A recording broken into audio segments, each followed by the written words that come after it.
Kalau susu formula kan dibuat di pabrik ya, walaupun asalnya dari susu sapi. Jadi mau semahal apapun susu formula itu tidak akan ada antibodinya.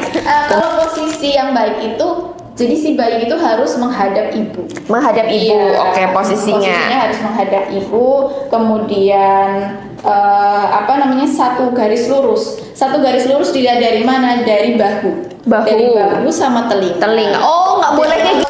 Menyusui itu di areola, usahakan seluruh areola itu masuk ke mulut Masuk bayi. ke mulut, oke. Terutama yang bagian bawah. Oh, jadi, karena supaya areolanya itu keperah gitu loh. Jadi kan di dalam sini itu, ini kan ada saluran-saluran atau kelenjar-kelenjar ASI. Ya.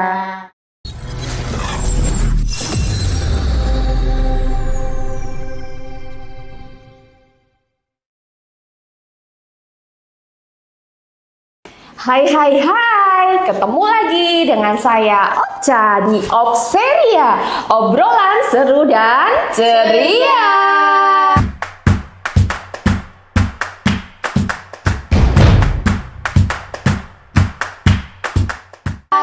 Hari ini kita kedatangan tamu yang luar biasa. Beliau ini adalah dokter, sahabat, terus apa lagi ya dok ya, temen curhat gitu ya. Beliau ini pejuang ASI bersama saya gitu ya dok ya. Berapa ya bedanya Benji sama Subair kemarin ya dok ya? Berapa ya sekarang? Subair itu setengah kayaknya, 1,5 bulan, kayak sekitar segitu ya. Baik, kita langsung sambut saja Dokter Bunga. Silakan dokter. Perkenalkan dulu, nama saya Dokter Bunga. Saya adalah seorang dokter umum, kemudian juga seorang konselor laktasi dan bergabung di tim laktasi RSUD Aji Barang. Nah, pasti Sobat Obseria tahu banget nih kalau sudah beliau memperkenalkan diri sebagai konselor menyusui. Tema kita hari ini pasti seputar tentang menyusui. Betul sekali, hari ini kita mau membahas tentang konselor gitu ya. Konseling menyusui, seperti itu ya. Yuk, buat sobat-sobat Obseria yang penasaran itu tuh apa, boleh kita gabung bersama podcast kita hari ini. Begitu ya dok ya? Coba dong dokter bisa jelasin konseling menyusui itu apa sih dok? Jadi konseling menyusui itu sebenarnya ngobrol ya mbak, ngobrol tentang ngobrol antara seorang konselor dengan ibu yang sedang menyusui untuk menggali masalah atau kendala yang dihadapi seorang ibu yang sedang menyusui. Tujuannya adalah untuk membantu ibu menyusui bayinya dengan baik sehingga nantinya si ibu itu sehat, bayinya sehat, bapaknya senang, keluarganya bahagia gitu. Jadi lebih ke untuk ngobrol, untuk menggali masalah si ibu, masalahnya apa sih pada saat proses menyusui, kemudian mungkin memberi beberapa pilihan untuk membantu ibu itu supaya menyusui dengan baik.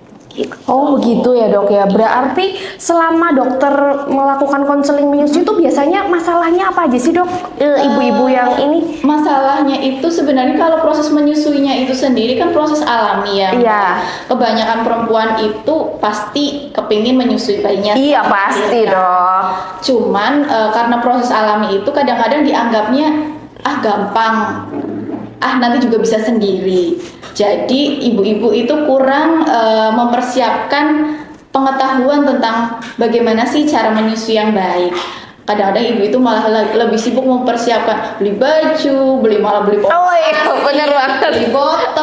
Tapi proses cara menyusuinya itu sendiri kurang dipelajari, sehingga banyak kadang-kadang kendala-kendala dalam menyusui. Contohnya nih, yang paling simpel adalah posisi dan perlekatan. Posisi dan perlekatan yang kurang tepat itu mengakibatkan paling sering itu putingnya lecet mbak.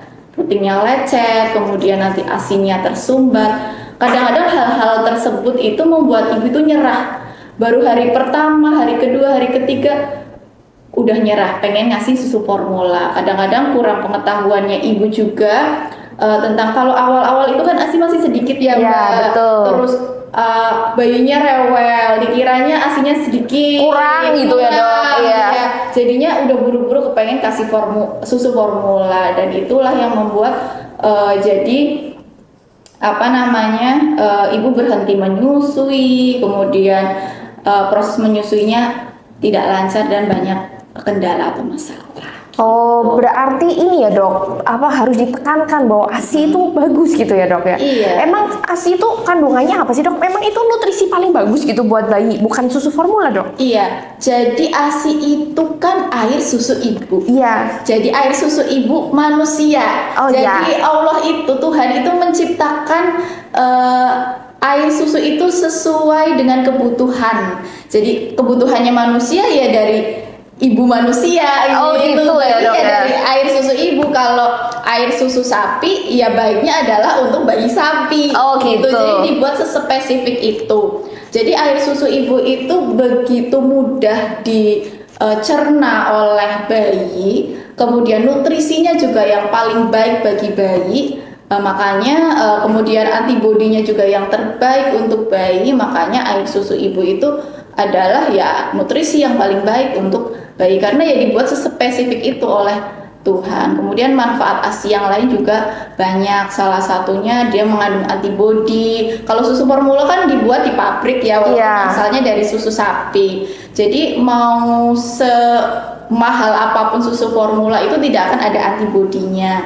Kemudian susu formula itu juga tidak mudah dicerna oleh bayi. Kalau ASI itu lebih mudah dicerna oleh bayi. Makanya kebanyakan bayi ASI itu nggak gendut, tapi dia juga tidak gizi kurang. Jadi gizinya cukup. Ya, kemudian dia lebih daya tahan tubuhnya lebih baik karena yaitu tadi ada antibodi yang tidak ada di susu formula. Kemudian banyaklah manfaat-manfaat ASI dari ASI itu ya. Terus itu tadi dok, kan dokter tadi menyampaikan bayi baru lahir pas disusuin itu sedikit, itu suka jadi pada panik gitu ya. Aduh ini kurang gitu. Sebenarnya kebutuhannya gimana sih dok? Bayi itu pas itu karena sedikit dia butuh sedikit. Aduh gimana ya dok ya? Jadi sebenarnya pada hari-hari pertama tubuh ibu itu kan masih dipengaruhi oleh hormon, namanya hormon progesteron. Progesteron itu sebenarnya dia kondisinya akan turun pada saat plasenta keluar, pada ari-ari keluar itu kondisinya menurun dan hormon prolaktin dan oksitosin itu mulai diproduksi, tapi masih ada pengaruhnya. Sedangkan hormon progesteron itu dia menekan produksi menekan produksi ASI. Jadi ASInya memang masih sudah diproduksi tapi sedikit. Gitu. Jadi kemudian juga si lambung bayi itu pada hari pertama itu masih kecil banget Mbak. Oh masih kecil. Iya, jadi cuma sebesar buah ceri, sekitar 5 sampai 7 kecil sekali itu ya dok ya. Jadi jangan berharap kalau hari pertama produksi ASI itu bisa 1 botol. Bayinya juga nggak akan bisa minum segitu. Oh iya, malah bahaya ya dok ya. Bahaya. Oh iya. Sebanyak itu. Jadi memang masih sedikit. Jadi produksi ASI menyesuaikan dengan kebutuhan bayi. Berarti jangan khawatir ya dok ya sebenarnya ya. Itu cukup ya untuk bayi. Jangan panik dulu. Aduh mau susu formula gitu. Jangan ya. Sabar-sabar dulu ya dok ya. Memang pada 2 jam pertama itu bayi cenderung bangun kan. Jadi dia memang kepengennya kayak nyusu. Cuman dia masih bisa bertahan 1 sampai 2 hari bahkan sampai 3 hari tidak menyusu pun dia masih bisa bertahan. Jadi jangan buru-buru memberikan susu formula. Gitu. ASI tetap yang terbaik. Nah ini dok, kan tadi sudah membahas masalah-masalah. Nah itu gimana sih dok caranya biar menyusui itu posisinya bener nih dok. Kadang tuh ya kalau menyusui gitu sininya sakit gitu ya. Dedek bayi jadi rewel gitu ya. Kata Mbah Dukun ya kalau zaman dulu ya, ini badannya sakit gitu. Itu gimana sih dok biar ibu seneng pas menyusui, nggak pegel, bayinya juga nggak rewel tuh gimana dok? Bisa di-spill gitu caranya gimana dok? Sebenarnya posisi menyusui yang tepat itu adalah yang paling nyaman buat ibu. Ya usahakan ibu senyaman mungkin ya.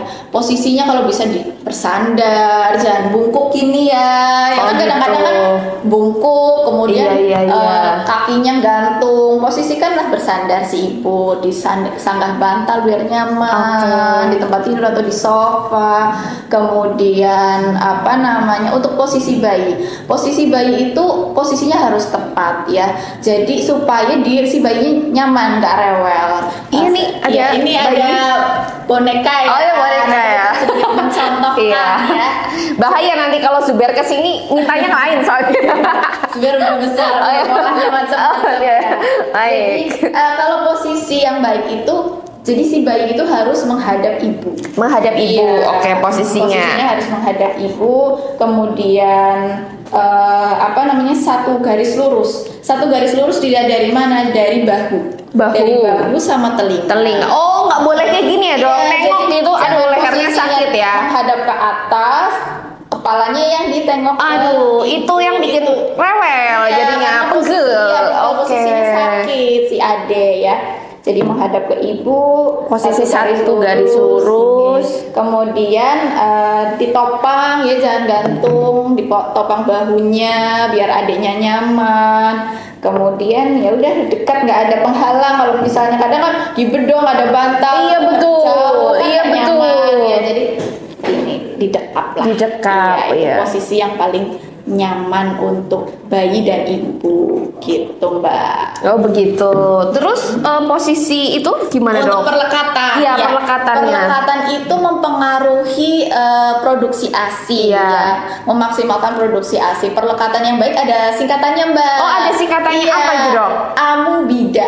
Amubida. Iya, amubida. Yang pertama itu areola. Areola itu jadi bayi itu menyusu bukan pada puting, tapi pada areola ini loh, yang warna Oh, hitam. berarti kalau di ujungnya tuh malah salah ya dok Iya, ya? kalau Oke yang di oke ujungnya oke. itu malah bikin lecet. Lecet gitu. Iya. Apalagi kalau udah mau tubuh-tubuh gigi gitu ya. Iya. Bahaya tuh bikin Iya. ibu. Jadi kalau menyusu itu di areola, usahakan seluruh areola itu masuk ke mulut Masuk bayi. ke mulut. Oke, Iya, oke, terutama oke. yang bagian bawah. Oh, Jadi, karena? karena supaya areolanya itu keperah gitu loh. Jadi kan di dalam sini itu, nah ini kan ada saluran-saluran atau Kelenjar. kelenjar-kelenjar ASI. ASI, ya. Nah, kalau misalnya dihisap di areola semuanya, itu asinya akan keluar maksimal. Oke. Iya gitu. Jadi usahakan yang bagian bawah lebih banyak masuk ke mulut. Kemudian areola. Mulut. Mulut bayi itu terbuka lebar waktu mau nyusu. Jadi hap gitu. Oh iya, biar masuk Biar masuk semuanya. semuanya. Kalau mulutnya dikit gitu jadi Kayak ujung. muncul doang. Nah, itu kan Iya, kapas gitu ya. Aduh, iya. Kemudian bibi itu bibir. Jadi bibir bayi itu harus doer. Jadi dia harus doer ke bawah. Jadi Oke. jangan ada yang lipet. Oh iya. Gitu. Jadi ditekuknya bukan ke dalam tapi Iya, keluar gitu ya. keluar. Siap-siap. Itu memaksimalkan si areolanya masuk semua ke Masuk mulut semua. bayi. Kemudian dada itu dagu. Dagunya menempel pada ibu. Oh, berarti nggak boleh yang kayak gini ya, mengambang itu nggak Iya, boleh ya dok ya. iya, jadi harus nempel di dagu ya. Jadi usahakan pas lagi menyusu itu si bayi madep ke payudara, nikah hidung, hap. Iya, hap, terus sininya nempel. Iya. Nah kalau seperti itu biasanya perlekatannya Baik. jadinya nggak lecet, putingnya, asinya lancar. Oke. Gimana sobat Opseria, ilmu baru gitu ya. Nah ini nih berarti ini salah satu tadi yang bikin produksi ASI itu banyak ya dok Iya. ya. Terus ada apa lagi dok biar ibu itu Produksi iya banyak, betul. Karena ya. kan sesuai anjuran kan 6 bulan ya dok ya. Iya, ASI eksklusif ASI gitu ya. eksklusif, Lah itu iya. gimana itu dok? Jadi produksi ASI itu akan banyak sesuai dengan permintaan bayi. Semakin kita sering menyusui, produksi ASI juga akan semakin banyak, Mbak. Jadi usahakan menyusui tiap 2-3 jam sekali. Ya, kemudian menyusui di malam hari itu juga mempengaruhi produksi ASI. Gak boleh tidur berarti ibunya. Ya, tidur. Cuman maksudnya gitu, gimana? sering. Oh, oke. Karena bayi itu lebih sering bangun di malam hari. Di malam Mbak. hari, Karena iya. produksi prolaktin itu banyak di malam hari. Oke. Prolaktin itu kan hormon untuk memproduksi ASI. Jadi semakin sering menyusui di malam hari itu produksi ASINya akan semakin banyak. Kemudian ini juga ibu itu harus bahagia, Mbak. Bahagia. Iya, jadi ada hormon yang mempengaruhi pengeluaran ASI namanya hormon oksitosin ya. Nah, hormon oksitosin itu akan muncul kalau si ibu itu bahagia. Aduh, bapak-bapak dengarkan Iya. ya.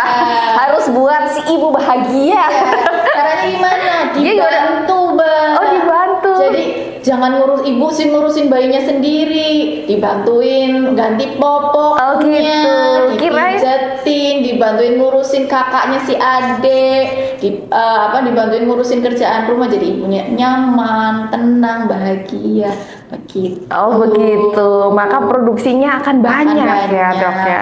Makanan ada nggak dok? Makanan yang mempengaruhi produksi ASI seperti itu? Makanan yang jelas makanan yang bergizi ya. Semua makanan yang bergizi itu mempengaruhi nutrisi atau komposisi di dalam ASI.